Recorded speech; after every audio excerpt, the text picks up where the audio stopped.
big thing for him. Now his son can do it while he's 10. Fucking pissed him off. Well, I mean, it's about technique, right? I mean, he's learning. It's about, like having the right state of mind, which is the Vegeta's biggest thing. Mm-hmm. He didn't have the true, like, desire for it. Didn't have a true, like, what you call it, need, other than, like, the desire, greed, and, like, to become powerful. Mm-hmm. It was only when he realized the weight of his, like, his Saiyan heritage. He had, like, the whole moment of him breaking down and crying and realizing that his dad is dead, everybody else is dead. He might, like, not be the last bastion that he wanted to be. And that convinced him to go Super Saiyan. Yeah. Nobody, because Goku had to watch Krillin die, but Vegeta already had everybody die, so it was only when that emotion hit him. Mm-hmm. It's usually kind of cool. Kind of cool they tie it to emotions and actually, like, write characters that have to go through that emotional journey. Yeah. Underneath it all. Good old Dragon Ball. Anyway, welcome to CRT Cold Hard Trash episode 30. I'm your host, Trash Can Jones. And I'm Bragg, your fellow host. So have you heard of that famous story of the Japanese guy who was, like, in the woods for so long that he didn't know that World War II ended? Yeah. So I feel like those are the same type of people who advocate that UK food is better than American food. Because they're just sitting there even like, oh, yeah, it's great, mate. You can put a chip butty. You get yourself you put fries and then you put it between two pieces of bread. You can eat more things. There's meat, all right? We're not rationing anymore. You don't have to do that. Please, stop it. There's so many, like, posts I see of, like, this is the top-tier UK food, and they're, like, different UK celebrities arguing, like, this is the... It's terrible. It's awful. Mm-hmm. And, yeah, American food is mostly just stolen from other cultures, but guess what we did after we stole it? Made it 1,000,000 times better. Well, I mean, there is, like, some type of, like, traditional American food that comes from not like rationing, but the changes in how our food is produced and stuff like that. Green bean casserole, pretty much everything comes out of a can for that, right? You got canned green beans, canned cream of chicken or mushroom soup, some cheese maybe. True that. And then like you get the fried onions, which maybe even came in a can at one point before we were all into plastic. So true that. Yeah, I'm trying to think of what would be like an actual American-made dish. Was apple pie invented here? Or was that a European thing that we just kind of usurped? I mean, it better be invented here. As American as baseball like and apple pie. Ah, great. Was apple pie invented I mean, baseball was also sort of... It's a derivative of cricket. Yeah. The only truly American sport, what I learned in, like, middle school in a book, is basketball. Mm-hmm. So, hey, the question was Apple invented in America? It sure was. It sure was. Apple pie, though. No, apple pie was not invented in America. First recipe was in England in 1381. So, yeah, we just took that and is like, yep, about as American as apple pie. Well, the saying also goes is about as American as apple pie and baseball. So maybe it's saying something that the combination of the two. No, but there's no, like, in all my years of playing baseball, watching baseball, going to games, apple pie has never been a part of it. No stadium food is going to give you apple pie. You're not eating apple pie while watching the game. That's not, like, conjoined. I think, like, both of them are American pastimes, but definitely not together. Yeah, maybe not together, just that the culture contains both. Sure, like, you go watch, you have a picnic and go and watch an evening game, and maybe at that picnic you had some apple pie. Like, that'd be the American day. Mm-hmm. Something like that. Go have a barbecue. You have some hot dogs, hamburgers, apple pie for dessert. Maybe another dog at the stadium. Mm-hmm. You know what? I'm going to come out and say it. Pie itself kind of loses out to cobbler in most cases. I'll give you pumpkin pie. Or maybe like a type of cream pie. But not like apple pie. You can just make it a cobbler. Peach pie, you can just make it a cobbler, right? Yeah, peach cobbler, I think, is more, like, ubiquitous than peach pie, I would say. Yeah, but it exists. Yeah, I feel the problem I always get when I try to make apple pies is the bottom crust always ends up too wet and the top crust ends up too, like, dry. I always find the problem of, like, getting that balance. Because you're having all of that wetness, even if you, like, make it like an actual jelly to where it's pretty thick, it's still just sitting and soaking into that bottom crust so much. Or even if, like, the top crust is sitting on top of it, touching it the whole time. It still just dries out. You got to like brush it a couple different times and you take it out. Maybe just put a piece of plastic in between. Keep it dry. Macroplastics. Get them into you. Yeah, no, I kind of agree. I think an apple cobbler is definitely easier. I actually made this, I don't know if I talked about it on the podcast, but this like cinnamon roll apple pie where I took canned cinnamon rolls and I flattened them out and put them into a cupcake dish. And I just put apple pie filling into that and put like crushed graham crackers over the top, and it made mini apple pies. Yeah, like you pull them out, little individual ones. So good. Little cinnamon apple. It's all in the crust and everything. The crust is like actually, formed all the way around. You don't have to worry about it sogging. Good. I also have respect for quiche as a concept. That's like egg pie, right? I remember eating those at Triangle a lot. Yeah, it's like an egg pie type of thing. You put like, broccoli and whatever in there, some breakfasty things, like broccoli and bacon. Pretty good. You can make little, like you can use a cupcake tin and you can make little mini quiche. Quiches, yeah. I like quiche. It's a weird, like, breakfast, not breakfast food. Yeah.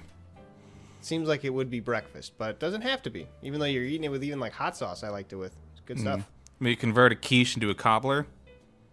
Scrambled eggs. I was gonna say basically scrambled eggs with like bread, because you just cobble up the bottom of it. It's impossible to turn it into a cobbler. It just diverts into a new thing entirely. Well, if it still has the crust on the bottom, right, for a cobbler, or is the crust like? And you put like a crumble thing on top. Yeah. Scrambled eggs with a crumble on top. Interesting. Yeah, well, you wouldn't put the crumble on top is the thing. So that's what diverts it from being a cobbler. Same reasoning behind a pumpkin pie not being able to turn into a cobbler. Yeah, because you really can't cobble the ingredients. Yeah. And even if you crumble over the top, I guess that'd be pretty good though. If you like crumble nuts over the top of it, I've seen that on pumpkin pie. Yeah. It just sort of, it doesn't feel, it feels like the pie would be better though. Instead of just having nothing underneath it. I kind of prefer the pumpkin pie to be in that form factor. Fair. But yeah, baked goods. I do love baking. It is one of my passions.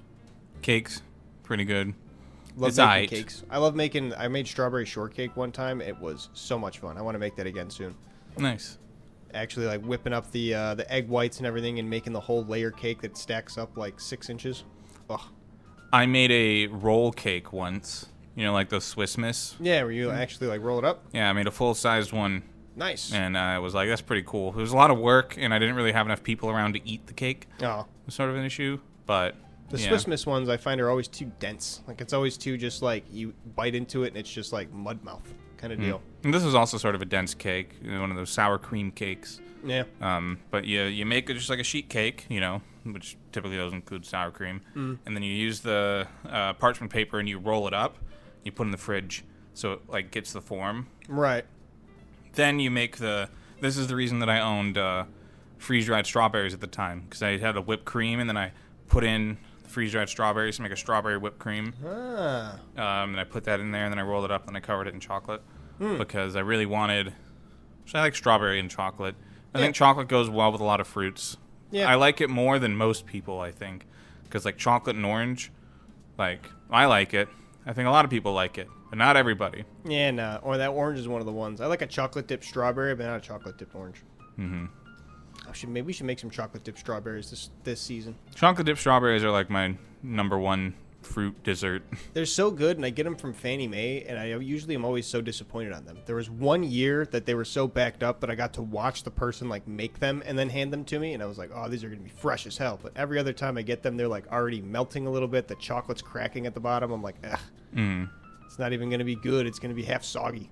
Yeah, the bit of sogginess is not ideal. But I love chocolate dipped strawberries so much. Yeah, it's a good combo. I'm not a big chocolate guy, but when it's the pairing of mostly strawberry, pretty good.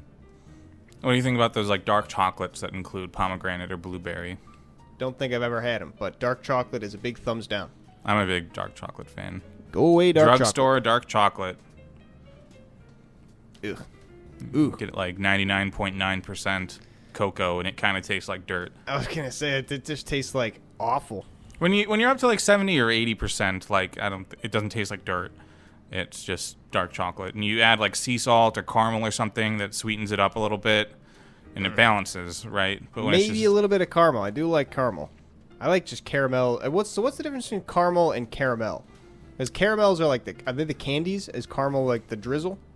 I think it's not entirely settled, but the way that I tend to go about it is that a caramel is the candy, and caramel, because both of them is just cooked sugar. Like, that's all that caramel is. So caramel is when you put it into form and you have it like as a single caramel unit, and then caramel is just the general idea of cooked sugar. Oh. Apparently, caramel is just wrong. Unless Google AI is lying to me. Yeah, caramel is just wrong. It refers to geographical locations, but caramel is... That's it. That's just the cooked sugar. It's everything. So those candies are just caramel candies. They might be... Is there a brand of caramels called caramel? I don't think so, but... No. Carmel City in Indiana. Right, that's just geographical locations. God, I want some caramel candies, though. I've been fucking fiending for those and Butterfingers. I think I fiend for caramel around the holidays. Cause, I think my grandma used to have them out all the time. Always be something I could pop in and snack on. Playing Nintendo 64. I wonder if it's spelt caramel or caramel, but like you pronounce it caramel in a different situation. Nah, don't they have the phonetic pronunciation? Ooh. Caramel or caramel. The disappearance of the second syllable is how North Americans pronounce it, is why it's frequently pronounced that way. So yeah, I don't know. We just got lazy, I guess. We're just trying to make it a word. In like 5 years, it's going to actually be in the Webster's Dictionary. Shit like that. Yeah, I love when new things make it into the dictionary. That one time that the word of the year was the crying laughing emoji. Great. The one time when a synonym for literally was figuratively. It's good. I love that shit. Because that's just hyperbole. Yeah, that's just. But like, I think it was like last year that the word of the year was just the suffix "ussy." Why? Like, why do they even entertain that? Because it's being used. It's a new part of speech that's been introduced and proliferated. Honestly, it was sort of a flash in the pan, I feel. Yeah, I mean, it was one of those meme to hell things everybody online was doing, probably for their TikTok things. There's that one, I forget the name of the app. It might have been Musical.ly, but maybe that was just old TikTok. But it was basically the thing where you could put in the text, and then it would just, like, put that to a song. I saw it, last week. It was the one of Mr. Krabs cleaning a car, and he just had a really big butt in these jean shorts. Oh, yeah. And it mentions the word crusty. I was like, oh, yeah, shit. Like, that, I remember they had that as, like, a word of the year once, but people don't use it as a suffix as much anymore. At least I don't see it. You know? Yeah, maybe it's like regressed into the corners. People still use it on the internet, but you're just not seeing it as much. Yeah, crying laughing emoji though, legit. Still That's around. legit. Yeah. I'm with it. That's a word of the year. We've now successfully reintroduced hieroglyphs.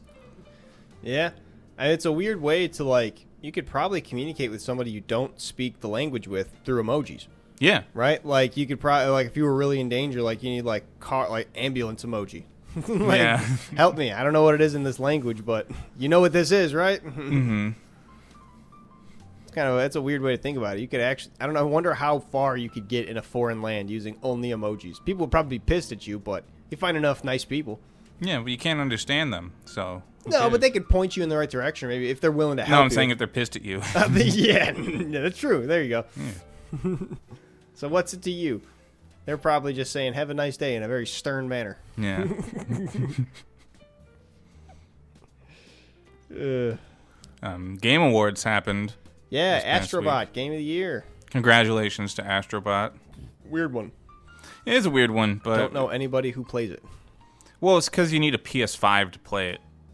I know a couple people have PS5s. They've never played Astrobot. They were also surprised by that. Yeah, well, I mean, it's a platformer. It's not really the greatest appeal to, like, probably our generation, which, a lot of the PS5 buyers are probably getting it for something like The Last of Us, and stuff like that, which Astrobot is not like. But right. I've seen some gameplay from it. I respect it.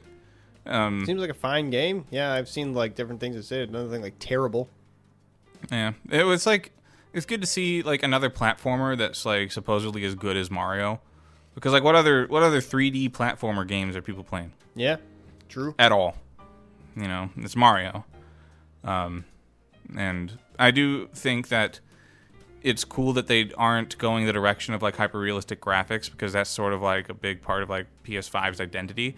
And instead they're going with like, pretty cool effects and like rendering 1,000 various fruits at the same time that you can walk through and like a physics thing. It's cool. I respect it. I'd say it definitely takes the direction of just like preferring style over the realism, because kind of realism I feel like is taking over not just the PS5 but like a lot of different game industries, just being like, this is the push we need to go to try and make it real. But you don't need that. Realism has its place, but also the stylistic things, I guess, even has the award-winning place. Astrobot won literal game of the year. Yeah, which I also kind of like, because I saw a bunch of people upset that they changed the rule to allow DLC to be in contention for game of the year because of Elden Ring. Because Elden Ring's DLC released this past year, and it was a contender for game of the year out of like the 4 or 5. Because I mean, Shadow of the Erdtree is a $60 or a 60-hour expansion. Yeah, I was gonna say to it's a game. A big DLC. It's a game. It's pretty much a game within itself, and they decided to patch it in or add it on to existing Elden Ring. And I think something that was meant to benefit the players, instead of having them restart or have to transfer a character over, you can just use your file. You can just do it. So I think that's good. But I also like I think I'm fine with it in being in the running, but like I wasn't like ride or die. Like this DLC has to be game of the year. I think it's cool that it's sort of like allowed in the conversation now, though. But I just saw a bunch of people complaining about how Cyberpunk like didn't get an opportunity to do that with this big DLC and a bunch of shit like that. Yeah. Balatro won like 3 awards. Yeah, I like saw breakout that too. indie and stuff like that. Good Pretty for them. cool. Balatro's fun. Yeah, it's like a poker roguelike. I've seen you play it. Seen Rio play it too. Yeah, it's cool because like they are really like they really broke into the indie scene, and so they got a bunch of free like little updates that allow you to basically change the face cards of the deck to be themed as like another game. So Slay the Spire is like the main one that I'm thinking of. Vampire Survivors. Oh, cool. So like other indie games. Yeah, just like a little shout out. I think that's fun. Oh yeah. Slay the Spire 2 had a trailer, and at the end of it, it said coming in 2025, and then the 5 started disappearing, and it's like, oh, what are they gonna do? And then they just put the 5 back on, and they put still coming. You're like still in the top left corner of it. So that's a fun little fake out. We're not delaying anymore. Yeah. Pretty good. What was another thing about the Game Awards that I was thinking of? Elden Ring Night Rain got announced. Yeah, I saw that too. Elden Ring DLC. It's not a DLC. Everyone thought that Shadow of the Erdtree was a new entry. Nope, it's a DLC. So everyone's thinking that Night Rain's going to be another DLC. Nope, it's a spin-off, actually. Oh. Interesting. Yeah. Maybe the same type of game, though, I assume? Same Souls type? I mean, it's going to be on the same engine. It's based on Elden Ring, alternate, like, timeline type deal, where instead of, going through a story, like, in a single character and stuff like that, it has a roguelike Fortnite element.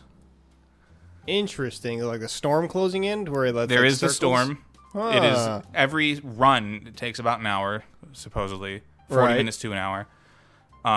It takes over the course of 3 days, and each day the storm closes in, And at the end of the day, once it hits night, you have to fight a boss. And you beat the run if you finish the third night's boss.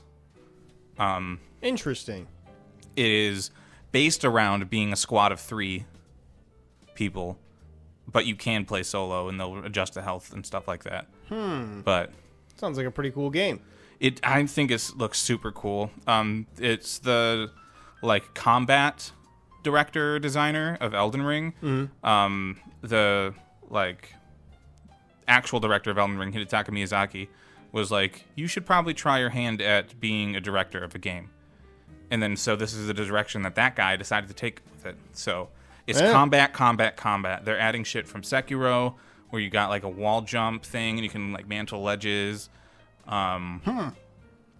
It's like 8 different characters, and each one has an ultimate ability, and one of them is a hawk guy. And you see the move of him, like, he like flies up like 20 feet into the air and then like moves over and then like dive bombs into the enemies. It's like, oh, that's cool. Yeah, it's like a hero shooter aspects to it too. Yeah, that part's really slight, but they do have cooldowns. That is, like a hero shooter type thing. Which it's cool. It's PvE only, so no getting invaded. And they're just straight up bringing enemies from like previous entries of the series. So this guy seems pretty focused on combat and not really the lore, and it's like, let's push our combat system further and in a new direction, and push our online systems further and in a new direction, and just be experimental with it and use existing assets to help us iterate on this in a quicker way, because they got multiple teams at From Software. They went from Elden Ring to releasing Armored Core 6 like later in the same year, like the following year. So like they got pretty big games coming out in sequence because they stagger their teams. So this is just another one of those staggered teams, and then there's going to be even bigger shit that might take away from this in the future. Damn, they're moving. Yeah, big AAA.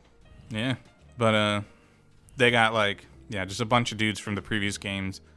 They got the Centipede Demon, which is a real motherfucker in Dark Souls 1. That was only really hard because you have to fight him in a lava pit, and your reward for killing him is the ring that lets you walk in lava without dying. Something you probably could have used for that fight. Yep. Nameless King, which was like a secret boss in Dark Souls 3, shows up. It's this dude that rides like a wyvern type thing, and he has a whole second phase. I wonder how they're going to do that. But yeah, no, I'm really excited about Elden Ring Fortnite. I think it's going to be really good. Yeah, sounds interesting. It's going to... The storm mechanic. Yeah, I wonder how that's going to play out. Yeah, it's just straight up, like, this explanation is just, like, acid rain. Yeah, but is it going to be, like, do you have different circles, like in Fortnite each time? Or is it going to be, like, the same circles so people are going to be able to start plotting the path? It's like a pretty open space, and I'm pretty sure the circle moves, but there's definitely like structures and stuff are randomized to an extent. So like you'll find like a certain fort, like very close to where you spawn one time, and then another time it might be on the other side of the map. Okay. Shit like that. But yeah, it's got very different fast roguelike elements to compensate. Yeah, interesting. I'm so excited for it. Apparently the guys that made Shenmue are coming out with a new game. Neat. Yeah, good for them. Did you see the trailer for Catly? Catly, no. A cat MMO, and the entire thing looks like AI. Oh, and no. It's like, yeah, it looks pretty rough. There's no explanation of what the gameplay is supposed to be or anything. And had a lot of people confused when they were watching the Game Awards. I look at it and it just kind of pisses me off, to be honest. Yeah, it's probably like someone's solo project. Like, look what I was able to do all by myself, and they was able to wow maybe an executive with it. Oh, I think my theory is that whoever made it is just someone that made a shit ton of money off of crypto, thought they could get into the game space, use AI to create the entire thing. Apparently, it runs on like Unity? like PC, Apple Watch, and the Switch. What? Yes, Apple Watch is a listed platform. I mean, I guess. Cool. I wonder what it's going to be. But you should look it up. Probably never going to see the light of day. It's from the sounds of it. Yeah, probably. Ugh. I don't want to have to play it, but I want to see what's up about it. So maybe I'll just check out a streamer or something. If it ever comes out. If it ever comes out. Keep an eye on it. Yeah. So I watched the movie Edward Scissorhands again recently, like the first act of the movie. I have seen the entire movie before, but I forgot that the impetus of it was an Avon lady going to sell at his house. It literally, like, she tries to sell him Avon products, and that's why she, like, eventually discovers him and takes him in, and that's what kicks off the whole movie. I didn't know it was just a whole big joke on Avon. I completely forgot. Avon, is that like a cosmetic company? Yeah, it's like the cosmetics pyramid scheme company, where like they get you to make other people salesmen and whatnot. Yeah. They try to get you to sell the cosmetic products, and you get other people to be salesmen on your downwind. And it's like an actual pyramid scheme in real life that they used for it? They didn't even try to, like, they didn't make up a fake one. They just went for Avon. And it's like an older one, that so it's like got enough roots to where, like, oh, we're a legitimate company. Look at all these people that have succeeded, which, I mean, like, they've been able to trick a lot of people. That's a pyramid scheme. Right. There are some people that succeeded by tricking a bunch of other people. Right. If you want to trick a bunch of people, you can succeed too. It's like LuLaRoe. So like, oh yeah, there's some people that have a good life from it. It's like, yeah, and there's also still the people that get screwed. That don't go away. Yeah. There was one that was trying to prey upon my graduating class from high school. It was like sending messages, like a lot of people ended up getting emails and calls and stuff like that. It's like Vector, the knife company. Ah, classic knife salesmen. Yeah, which is kind of funny. Like, hey, buy 80 knives. Probably more. There was a guy in my like freshman year who was in like one of his dorm rooms who said he was going to be a knife salesman. He's like, yeah, it's a great investment. I got these knives. I'm going to be able to sell to people. I'm like, who living in a fucking dorm room is going to need a knife of any kind for any reason? No one's cooking in here. Did you even have kitchens in that dorm? No. We didn't even have like the common area with a microwave because we weren't allowed to have them in our dorms. Yeah. That was it. And then he had like the kitchen knife because the whole thing was like you had to buy the set of knives. That was a kitchen knife. Like, nobody's going to buy this shit, dude. Nobody's going to needs a kitchen knife set. Wonder what he's up to now. Who knows? Yeah, well, there's a reason that school's business school was ranked like literally last for undergrad. I didn't know he had a business school. Yup. Nice. Literally the worst business school in the country. At least when we were there. Hell yeah. We're a business school, though. Better than not a business school. Yeah, I guess. It gives you more of an education than no education at all. True. But just a little bit more. Yeah. Edward, I bet if they had the knife company back then, they would have used that in Edward Scissorhands. Right, and that would have been perfect for it. That's kind of right. Like that makes more sense. I mean, yeah. I guess with Scissorhands, you could be like a hairdresser. Well, they kind of bring it around where like he's got scars on his face and everything from all the times that he scissored his face with his scissor hand. So she's like, oh, Avon will fix that right up, and that's kind of like the B plot or I guess C plot going on throughout the background of the movie. Which is she's always trying to like Avon his face up with all this different makeup. And I completely forgot that it was just they spent so long just ripping on that company. Mm-hmm. Just one big fuck yeah. Like I don't know if Tim Burton was it Tim Burton that made Edward Scissorhands? I think it was. I think it is too, and I think Danny Elfman was involved. Yeah. I think it was Tim Burton. Edward Scissorhands, not cast. Let me just look up Tim Burton, see if it. Yep. Yeah, I don't know if he just had like a grudge against Avon or got burned by them or knew somebody, but he really wrote it in to be like, fuck you. Your shitty products. Mm-hmm. That's fun. I only watched like the first third of the movie too, so that's literally like all I took away from that, like the viewing experience of it. So it just makes me laugh even more. If that's just like what I think the movie's about, is how much Avon sucks. I feel that way, kind of about seeing media on TikTok because they'll take like a scene from a show. Sometimes they'll just take the climax of the scene and put it at the start, and then they'll start the scene. And it'll make it all the way up to that point again. But like just seeing it like that on TikTok or maybe like having something on the side is kind of like overhearing a conversation about the show. Is about how much you take away from it. Like Mike Ross got sued.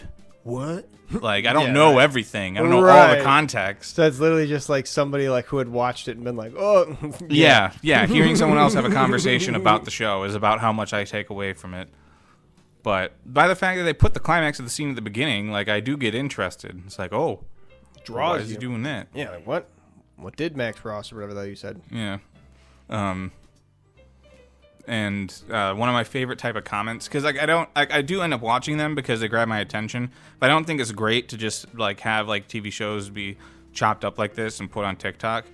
Probably not. But there's the comment that comes that at least I would see it a lot previously, which is just chop chop movie boy when they didn't have the next part of it uploaded yet. They're trying to do like the whole episode or something. It's they would just chop, comment. Chop chop movie boy. Hurry up, get the next one going. Yeah. We're waiting. That's When, pretty funny. What a combo though, like of there's like specific scenes too that end up in more TikToks. Like you'll find certain accounts, right, where they're like doing the entire episode or the entire series or whatever, for like movies and stuff like that. And then you'll find other accounts that are just the ones that performed the best on those accounts that were doing all of them. And so you'll end up seeing particular scenes from the show more often just because I guess they resonate with more people. Right. They're more popular. You can pick your flavor of these types of things too, right? Because you'll see like the show on one side of the screen, and then there's different visual stimulation on the second side of the screen, right? Like it'd be like the shitty mobile games, They're like Subway Surfers or something. yeah, like Subway Surfers, shitty mobile games, the weird compilations of like life hacks that people do, where it's like they put a cut in like a flip flop and then they rub a little gravel in it or something like that, and then they glue it together and they like pull on it. It's all these different combinations. It's not good. It's not great, but it's interesting that there's some type of like actual method to this. That would right? be that would seem so disorienting to have to watch both of those at once. Like, why? It's for incredibly short attention spans. Because the app itself probably contributes to people having shorter attention spans, but you watch a show, if you get bored for a single moment, you move your eyes slightly to the right.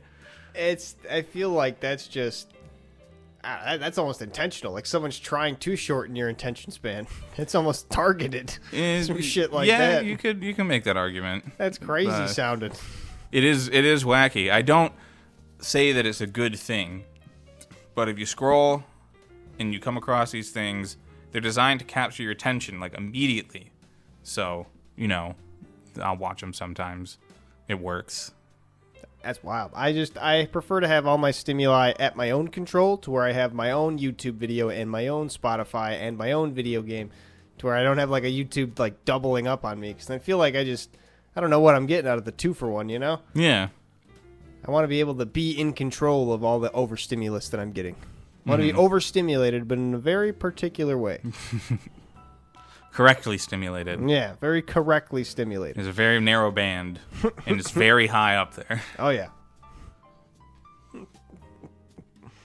So there's always these videos you see of, like, Italians reacting to Domino's pizza or, like, to deep dish pizza or whatnot. Because I feel like Domino's definitely isn't real pizza. Like chain pizza, it's just kind of like the garbage, spongy softness, whatever. It's fine as the bottom tier of like it is technically pizza, but it's not. Domino's pizza is, to an extent, designed to fit the criteria of the American, like, food standards for food that you give children in schools. Remember how pizza was classified as a vegetable? Yeah. Quote unquote.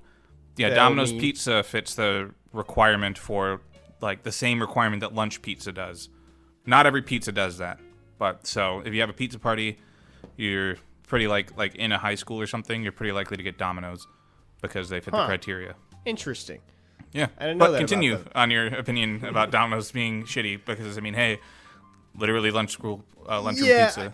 I've eaten Domino's pizza. I don't want to admonish it, but it's just not the top tier pizza. Like, if I'm looking it's at not good bad. Pizza. It's pizza. Right, it's pizza. And deep dish pizza, I'm kind of reluctant to call pizza because it's its own other thing entirely. It's good. I like it, but it's more of just like a whole casserole type dish. Like, you have to eat it with a fork and knife. You ain't fucking picking that thing up. Yeah, I admit it is a casserole. Yes. I like it, but I feel like it just doesn't fit the pizza category. I wonder what would happen if you show an Italian person, like actual good pizza. Like you take them to an actual good, like just Joe's Pizza, or like Easy Street is a real pizza place that we know that has good pizza. It's local, not a chain.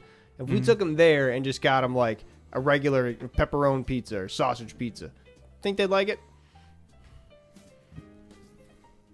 Or maybe if we even liking it and saying that it's real pizza are two different things. Oh, yeah. I mean, real pizza to them is just like the Sicilian, right? Where it's just like the cheese pools or whatever. But, you get it extra thin, crisp it up for them. Mm-hmm.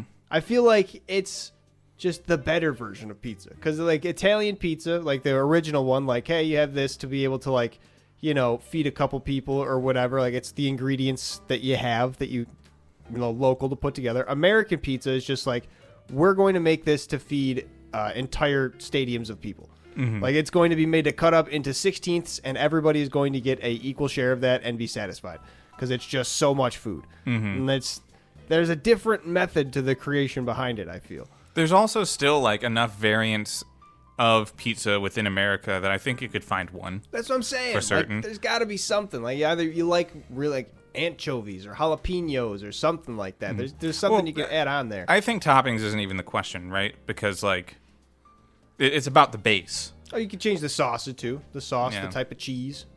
Even take the cheese off if you're one of those people. You got your big floppy New York style pizza. Yeah, I'm not the biggest fan of that. The thin, real thin, like you have to fold it in half. Yeah, I mean, I think it's fine. I like it. Too thin. But I really like the real Chicago tavern style pizza. That's what we would always get when I was a kid, where it's cut into squares. Ah, yeah. Then- Almost like Detroit style. Yeah, very thin. Well, Detroit style, that's sort of like a pan pizza. Oh, you're talking about like how like a beggar's pizza would be almost. Where Yeah. it's real thin and actually. Yeah, okay. crackery crust. Yeah. The Detroit style is in like a cast iron pan. Yeah. The square cast when iron. you said cut into squares. I immediately went to that. Yeah. Mm-hmm. Not my favorite type of pizza, the tavern style. It's okay because it's like you said, you get for every single like pizza party as a kid, but not my favorite. I feel like it's just not enough crust on there. It needs to be a thicker crust, or it needs to be more involved. Nah, I'm all about it. I actually got one from the grocery store, which, by the way, something I've really noticed about myself is that I'll refer to a frozen pizza as an oven pizza. Technically, they all go into ovens. I was going to say, every pizza is an oven But pizza. you get what I mean, right? Yeah, it's a pizza that you're not... I'm using the oven. Right, you're putting in the oven, but it's like... you could also put the pizza you get from other places in your oven if you want to just keep it warm or warm it up. So like I said, any pizza could be an oven pizza. But after you eat that fresh pizza, it turns into oven pizza because it's now old pizza you have to reheat. Yeah, well, I do that in a toaster oven. Oh. Toaster oven pizza. There's also the thing I saw on TikTok, which I swear it looks like a good idea, but like I eat more than a single slice of pizza at a time. I'll typically do like a third to a half of the pizza, and then I'll save the rest for the lunch the next day. But like you just have a frozen pizza, you cut it into your sixths or your eighths or whatever, and you can air fry a single slice. I have seen It's so smart. Like I got respect for the air fryer, even though it is just sort of a small countertop convection oven. You ever want that 7-Eleven experience of getting one slice of pizza in your home? Bing, bang, boom. There you have it. One slice of frozen pizza. It's actually a little fresher, though, because it's not been under the heat lamp for an undisclosed amount of time before you got there. Yeah. But I made a pizza the other day, and it was of the like Chicago tavern style, and it was sausage, and I put giardiniera on it as I was putting it in. Giardiniera is pretty good. Giardiniera is good. I actually have bonus giardiniera right now. Because I Bonus? bought a jar, and I put it in the back of my cabinet. And then I was buying this pizza, and I'm like, you know what? I could use some fucking giardiniera on this. So then I got that. At the same exact one, too. Like, I brought it home. I opened it up, put it on the pizza, put it in my fridge. And then I checked that cabinet, and there's giardiniera. Yep. So I am good on giardiniera for a while. Another jar of giardiniera. Yeah. Enough. It'll last me through the apocalypse. Hell yeah. One thing I can live without. And then is the giardiniera, it's like pickled, right? It's pickled peppers? It's pickled peppers, carrot, celery sometimes, So after different things. you use all the peppers and everything, you could use the brine again. More pickles. You can't. Oh. Because typically, sorry, typically with Jardinere is that you pickle it and then you remove the brine and then you put it in oil. I have had Jardinere just straight in brine before from a friend who made it, but yeah, typically you after pickling it, then you take it out, put the oil in there. I see. So you can't reuse the brine. They took it away from you. Big Brine is keeping it from us. yeah, God they damn it. got one batch actually of brine. The master brine. Yeah, and they just keep on putting all it in there. Well, eventually it would just stop being brine. I feel like the amount of salt in it will have leached into the Probably, yeah. into the vegetables enough that it would just be like basically saltless. Right. It would just be water.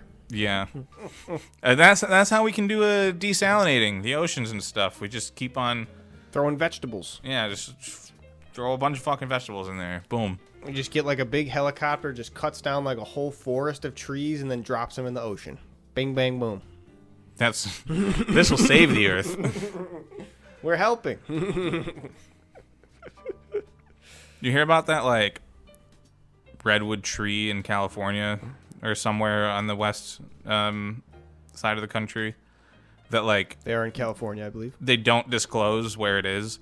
It's like the biggest one, and they just like Makes don't sense, put yeah. the name, like they don't put its location out there for like public to know. Yeah, because people will go and carve shit into it or do dumb shit, trying to take pictures with it, try to climb it, get themselves killed. Makes me think of that one guy that I think was the tallest guy to ever live. Either that or he held the record at his time. He stood next to that tree and was like, "Pff, tiny tree." No, he died of a cut on his ankle that got infected because he couldn't feel it. Ah. And that's what would that happen to sucks. the tree. A bunch of people carving shit into it. Just wouldn't even feel it. It's a tree, so it probably wouldn't feel it at all, but Yeah. I don't know what the how big it is, but like just imagine like you're walking home one day and like a fucking tree is like a mile away crashing down on you. that would, from a mile, so it was a mile high tree, essentially? If it Yeah, was- well like a mile up is sort of like the end of the atmosphere. Yeah, I was going to say, that'd be So crazy. probably like, I don't know, a half a mile at most, but even then I don't think this one is actually that tall. Whoa. Do you think... So, that just gave me a whole idea. What if plants are trying to go to space and the trees are just their space program? And the redwoods are the most successful ones. And we'll have to say there's a flaw in their plan, which I do believe is their plan, is that they have all the photosynthesize. Oh, the photosynthesis is fine. Yeah, they But got the getting carbon closer to the sun. dioxide absorbing leaves at the top, so they're going to reach the space and they're going to die. And that's eventually when they learn, because they haven't been to space yet. That's when they learn. The first tree to get to space will die when he gets up there. But after 100 years of space trees, then we get the space leaf, one that doesn't need carbon dioxide, and then it grows from there. Just straight photosynthesis, baby. Yeah, then it's going straight into the sun. And then once the tree connects with the sun, then who the hell knows? We're all in for it. Then maybe Yeah. that's when they actually get all the power they need and the plants rise up. Well, the Earth rotates, right? So, like, if it's going to reach all the way to the sun, it's probably going to smack a planet before then. And That'd be now we have a way to sweet. Mars. Yeah, that'd be sweet. We just have the tree we can climb to get to space. Yeah. It's just getting beat up by planets, but still standing strong because it's a fucking space tree. Yeah, it's a redwood. Hell yeah. You know how hard it is to... You need, like, a saw or something. Planets don't naturally have saws. Yeah, there's not, and that'd be crazy too. We get up there and then there's other stuff carved up there, not from us. It's like, oh no, they were right. Well, didn't the government put out something like this past summer, like, oh yeah, there's aliens. We found them in, like, Mexico, and they're 8 feet tall, or the ocean, or something. Oh, jeez, It's like an official thing, and just no one seemed to give a shit about it. I never heard anything about it, but I assume there's like new life in the sea that they find that they can probably maybe classify as alien. Alien to us. Declassified aliens, 2024. Examining unidentified anomalous phenomena. UAPs. Pentagon received hundreds of reports of new UFO sightings November 14th. Yeah, that's they call UFOs UAPs now, I think. It got too popular. Yeah, they wanted it to be taken more seriously, too, because UFOs was all like, oh, you're crazy green men alien people. And the UAPs are definitely not that. They're that. I can't see. The U.S. Department of Defense, the All Domain Anomaly Resolution Office is leading Department of Defense efforts. Yada, yada, yada. UFO reports from May 1st, 2023 to June 1st, 2024. As well as any UAP report for previous time periods that were not included in an earlier report. Does the government say we have aliens? They here? I swear to God, I've heard about this, that like they just sort of said it and nobody cared. Are aliens real 2024? They say it the day before, like, the Titanic exploration went down. I forget what that thing was called. It imploded. Yeah, it wasn't the controller running out of batteries. It was the sea aliens. Yeah. Are aliens real in the ocean? Nope. No, just Google AI. No. Stop asking. Pretty much, it says there is no evidence of aliens in the ocean or anywhere. All right, well, I don't know where you heard it from, but no.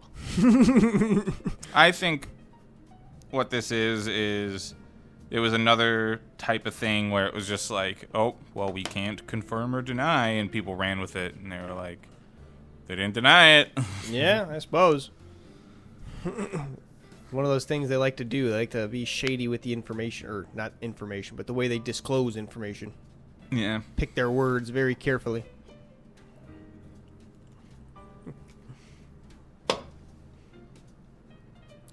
Is there one other thing? Oh, no, that's right. My last note was the cavity thing that I brought up in the last episode. Let's see if I got anything that comes to mind. Cranberry ginger ale's good. Honestly, it was Diet Cranberry Sprite was really good. I tried Cranberry Sprite again this time around, and it didn't taste as good as I remember it. So maybe the Diet Cranberry was the better tasting one. Well, it was Diet Sierra Mist, I think, actually. So I don't think there's Cranberry Starry, but there ain't even Sierra Mist right. anymore. That's fine. Starry is the new thing, but I don't think they have a cranberry version of it. Unfortunately. I would have loved it. Would have bought it. Did you hear that apparently the reason that they changed the Sprite bottles from being green to white is because when you'd see pictures of like land pollution and like just garbage mounds and stuff like that, the green bottle was an identifier. Yeah, you'd easily be able to identify it. Marketing backfiring on you. Yeah, so they made it clear. So I was like, well, now it just looks like every other bottle, and it's not 7-Up in particular. So that's at least moving up a little bit. Spread the... Nobody's drinking enough 7-Up to pollute a landfill. Yeah. Cherry 7-Up's another good one, though. There's always the kitty cocktails at events that I'd get as a kid. I recently saw, I think it was 7-Up Shirley Temple in the store. Just straight up Shirley Temple flavored, which is, like a cherry soda, pomegranate. Basically. Is it pomegranate? I thought it was cherry. It's grenadine, I think. Grenadine and Sprite, and I think grenadine is pomegranate because Oh. Sweet, syrupy, red fruit. Yeah, it makes sense. But yeah. Do you ever fuck around with the remix machines? Yeah, Coca-Cola Remix. They usually are at the movie theater. That's the last time I saw them. They're fun. I can get the flavors of Fanta that you don't normally get. Make a rainbow of them. Did we already talk about these remix machines? I think I mentioned them in one of our very earlier episodes. We might have, because we might have been talking about like how easy and hard it was to clean them. Something like that. Yeah, how they'd always have like one particular syrup out of things. I go to like a local Burger King, and like the typical soda that I get when it's available is strawberry soda, right? And I just feel like a dunce where it's like, do you got strawberry soda? Nope. Do you got cream soda? Because the machine does carry cream soda. Right. Nope. Got lime soda? Got Nope. Pepsi. Got grape soda? Coca-Cola. Nope. All right. Like Dr. Pepper, I'm running out of options. If you're out of those... You got Life Water and Mellow Yellow. Yeah. I've seen, they're usually Coca-Cola Freestyles, but I've seen once before a Pepsi version of the Freestyle that had all the Mountain Dews and everything in it. That was super cool. My thing was, there's this gas station out by me, Thornton's. They're around Illinois. And I would always go in there, and they had like the soda machine, and they had individual syrups, like lemon, lime. Oh, so you can like make your own syrup or own soda rather. I would get a Code Red. They also had an energy shot. Sure. I would get a Code Red with vanilla. So it's like cherry vanilla Coke without the Coke. Yeah, cherry vanilla Mountain Dew. Interesting. Yeah, it's pretty good. You put lemon and lime in regular Mountain Dew. Doesn't change much, but I did it once. Extra lemon lime. Extra citrus.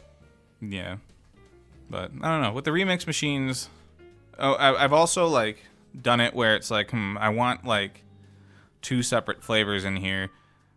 So I miss the days of just mixing sodas from different things at the fountain, right? Yeah. So I still do it at the remix machines where it's like, here's grape and lemon lime, and I'll combine those 2 and then make my own special thing that isn't normally available on the machine. Fuck you. I do what I want. Yeah. It's literally do it your own way, freestyle. It's in the name. And it's fine because they all sort of taste a little bit the same either way because of the... Just sugar. Yeah. Sugary syrup water. Yeah. But yeah, that's my opinion on remix machines. Part 2, potentially. Yeah, I don't remember if we talked about them on the podcast or if it was in one of the in-betweens. Oh, and I forgot to show you the death match, too, in between. I got to show you it after this. I'm done. Heck yeah. Well, we're close to an hour, so we can call it there. I'm with the it. The last one went a little long, so this one can go just a few minutes short. So thank you. No, this one's still long, in my opinion. Typically, we cut it around 45. Oh, yeah? Oh, if you... So, 2 biggins. 2 all in a row. Thanks for tuning in to Cold Hard Trash CRT episode 30. Tell your friends, tell your mom, tell your dad to rate 5 stars. We need all the support. Thank you for listening in while you did, and tune in next time to hear what else we have to say about whatever. Bye-bye. Goodbye.